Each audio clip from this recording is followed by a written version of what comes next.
Hello दोस्तों, mummy's art में आप सभी का एक बार फिर से स्वागत है। सो फ्रेंड्स, आज की वीडियो में मैं आपको ये बताने वाली हूँ कि शेडिंग स्टार्ट करने से पहले आप किन चीज़ों का ध्यान रखेंगे जिससे कि आपका पोर्ट्रेट 110% एक्यूरेट बने। सो फ्रेंड्स, ग्रिड मेथड से जब आप फेस ड्रॉ कर चुके होंगे तो आपको क्या करना है, शेडिंग स्टार्ट करने से पहले इस टूल की हेल्प से ग्रिड में सारे फीचर्स एक्यूरेट बैठे हैं या नहीं, कुछ छोटे हैं कुछ बड़े हैं या किसी में भी कुछ भी मिस्टेक लग रही है और पोर्ट्रेट मैच नहीं खा रहा, तो उस डाउट को क्लियर करने के लिए हम इस टूल से मेज़र कर सकते हैं। सो फ्रेंड्स, जब हम फ्रंट फेस ड्रॉ करते हैं तो हमें ज़्यादा दिक्कत नहीं होती, पर ये फेस थोड़ा टिल्टेड है तो इसमें फीचर्स थोड़े फिट बैठने में थोड़ी सी गड़बड़ी हो सकती है। तो जब भी इस तरह से कोई भी पोर्ट्रेट हो तो शेडिंग स्टार्ट करने से पहले अगर हम मेज़र कर लेंगे तो हमारी बात की 2-3 घंटे की मेहनत बच जाने वाली है। थोड़ा सा कुछ टाइम हमारा अभी ख़राब होगा, बाकी बात का समय हमारा काफ़ी बच जाने वाला है। सो फ्रेंड्स, जब भी आप फेस ड्रॉ कर चुके होंगे तो शेडिंग स्टार्ट करने से पहले आपको ये ज़रूर कर लेना एक बार। और मुझे डाउट हो रहा है आइज़ में और नोज़ में, तो मैं इससे पता लगाऊंगी कि मेरा डाउट सही है या नहीं। तो इसके लिए मैं क्या करूँगी, जो मैंने ड्रॉ इजी ऐप के थ्रू इस ग्रिड को मैंने ड्रॉ किया है, तो इस ऐप में एक ख़ास फीचर होता है स्क्रीन लॉक। तो जिस साइज़ की मैंने ग्रिड ड्रॉ की है तो उस ऐप में भी मैं ग्रिड का साइज़ उतना ही जूम करके और स्क्रीन लॉक लगा दूँगी, जिससे हमारी जो पिक्चर है वो छोटी बड़ी बार बार नहीं होगी और मुझे उसे मेज़र करने में काफ़ी आसानी हो जाएगी। तो मैंने इस टूल की हेल्प से पहले देखा कि 2 सेंटीमीटर कितना हो रहा है और उसी हिसाब से मैंने ग्रिड को स्क्रीन लॉक कर लिया है। और अब मैं आसानी से अपने फेस को इसके थ्रू मेज़र करके जो भी फीचर्स छोटे बड़े हो रहे हैं उसे इजीली मैं मेज़र कर लूँगी और उसे इरेज करके जो भी मुझे सुधार करना होगा वो सुधार कर लूँगी। सो यहाँ आप देख सकते हैं कि जिस ग्रिड में मेरी आई बनी हुई थी उस ग्रिड में मैंने एक कॉर्नर से आई को मेज़र किया है कि वो कहाँ से स्टार्ट हो रही है। सो यहाँ पर तो ये एक्यूरेट निकली है। और अब मैं इस ऊपर से ये कितनी है ग्रिड के उसे भी मेज़र कर रही हूँ, तो इसकी ऊंचाई भी एक्यूरेट निकली। तो जहाँ जहाँ भी मुझे लग रहा है, जहाँ भी कन्फ्यूज़न है, तो मैं इसे क्रॉस चेक करते हुए चलूँगी ताकि जब मैं शेडिंग कर लूँ उसके बाद मुझे कुछ भी गड़बड़ी नज़र आए तो मुझे ज़्यादा दिक्कत ना हो।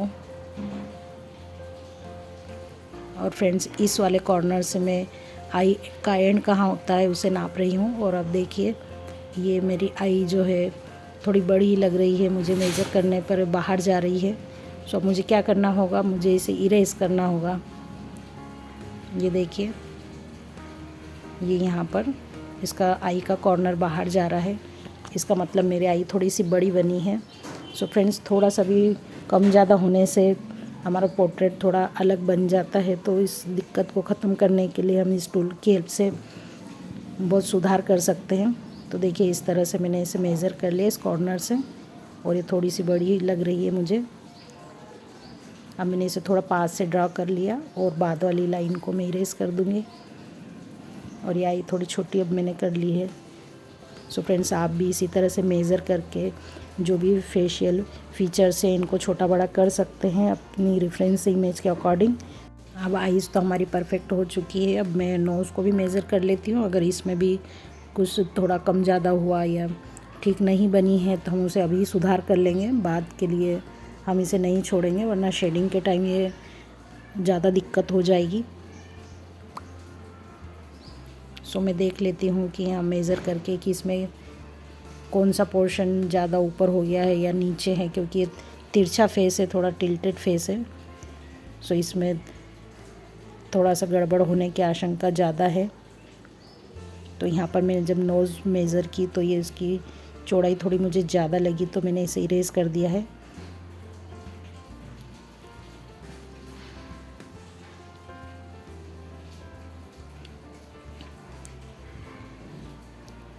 और फ्रेंड्स, जो थोड़ा सा शेडिंग के बाद में भी कवर हो जाता है, ऐसा नहीं है कि जो अभी दिखाई दे रहा है सेम शेडिंग के बाद भी वैसा ही दिखाई देगा, ऐसा बिल्कुल नहीं है। जब हम शेडिंग करते हैं तो एक्चुअल में तभी हमारा फेस मैच खाता है कि हाँ अब सही बन रहा है। और स्टार्टिंग में जब केवल लाइंस रहती है तब हमें थोड़ा सा अलग लगता है, बट फिर भी हमें सुधार स्टार्टिंग में ही कर लेना चाहिए। शेडिंग तक इंतज़ार नहीं करना चाहिए, वरना हमारी काफ़ी मेहनत वेस्ट होने का डर रहता है। और यहाँ पर मैं नोज़ की चौड़ाई को भी मेज़र कर लूँगी कि नोज़ ज़्यादा चौड़ी तो नहीं बन गई है या छोटी तो नहीं बन गई है। सो फ्रेंड्स, जब मैंने मेज़र किया तो ये एकदम परफेक्ट है।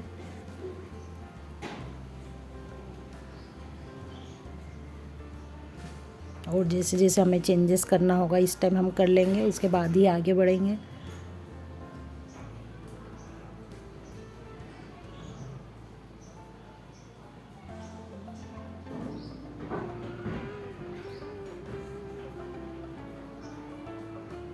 और देखिए, मेज़र करने के बाद मुझे नोस्ट्रिल में थोड़ी सी दिक्कत लग रही थी, तो मैंने इसे पूरा इरेज कर दिया है।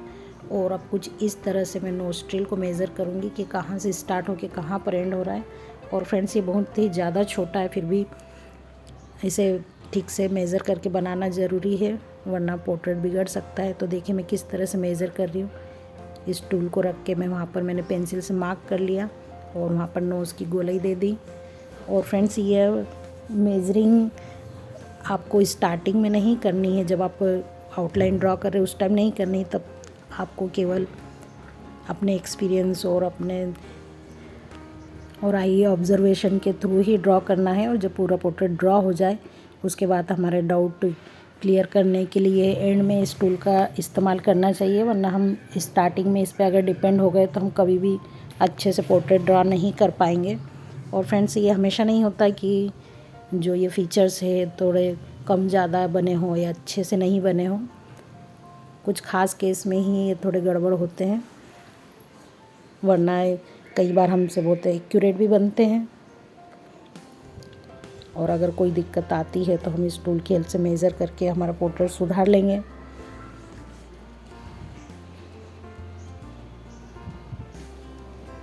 सो देखिए, यहाँ पर लिप्स भी ये थोड़ा सा नीचे बना था इस साइड राइट हैंड साइड से, तो मैंने इसे थोड़ा सा अप कर दिया है। और ये बाकी दोनों इसके नीचे की लाइन से इसे भी मुझे इसके अकॉर्डिंग अप करना पड़ेगा। ये देखिए, मैंने इरेज करके इसे ऊपर की तरफ ड्रॉ कर दिया है और इसके नीचे वाले लिप को भी मैं इसके अकॉर्डिंग थोड़ा सा ऊपर ड्रॉ करूँगी। सो फ्रेंड्स, इस तरह की छोटी छोटी मिस्टेक्स हमारे पोर्ट्रेट को बहुत हद तक बिगाड़ने में कामयाब हो जाती है, तो हमें ऐसा नहीं होने देना है।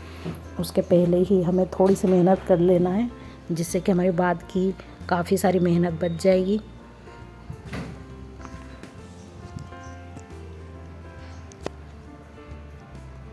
सो फ्रेंड्स, मैंने आपके साथ ये जानकारी शेयर की है कि हमें पोर्ट्रेट को बिगड़ने से बचाने के लिए किस तरह से इस टूल का यूज़ करना चाहिए। अगर आपको ये जानकारी अच्छी लगी हो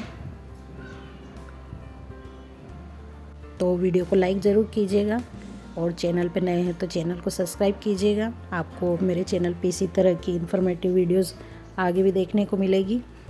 सो फ्रेंड्स, अभी के लिए इतना ही, मिलते हैं नेक्स्ट वीडियो में। Till then bye bye.